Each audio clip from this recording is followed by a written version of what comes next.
زوار سے محبت ہو جاتی ہے. دوسری طرف جو پارس ہوتی ہے وہ اپنی ماں کو ساری بات سے آگاہ کر دیتی ہے. کہتی ہے کہ میں پارس سے محبت کرنے لگی ہوں، مگر ایک مصیبت ہے کہ مجھے یہ نہیں پتہ کہ آخر زوار مجھ سے محبت کرتا ہے کہ نہیں. تو آگے سے پارس کی ماں کہتی ہے کہ بیٹا یہ تو اب تمہیں خود معلوم کرنا ہوگا، کیونکہ ادھر اس کا باپ تو کہہ رہا تھا کہ اس کی شادی مریم سے ہوگی.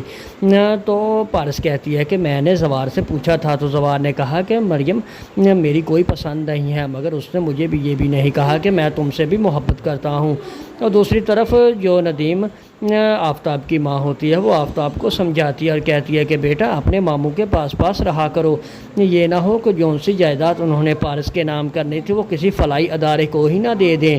یہ نہ ہو کہ ہماری اتنے سالوں کی محنت پر پانی پھر جائے. تو آفتاب کہتا ہے ٹھیک ہے ماما، میں ماموں جان کے پاس ہی رہا کروں گا، جیسے ماموں جان کہیں گے میں ویسے ہی کروں گا. اس کی ماں کہتی ہے کہ بالکل بیٹا، تمہیں ان کا خیال رکھنا ہوگا، اس لیے تو ان کے دل میں تمہارے لیے محبت پیدا ہوگی.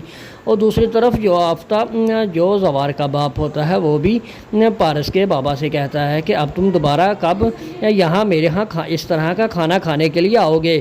تو آگے سے پارس کا باپ کہتا ہے کہ جب تم مجھے بلا لو گے جناب ہم تو اسی وقت آ جائیں گے. تو پھر وہ آگے سے کہتا ہے چلو ٹھیک ہے، پھر ہم بہت جلد زوار کی جب شادی کریں گے تو پھر ہم تمہیں انوائٹ کریں گے، تمہیں ضرور آنا ہوگا. یہ بات سنتے ہی پارس خاموش ہو جاتی ہے.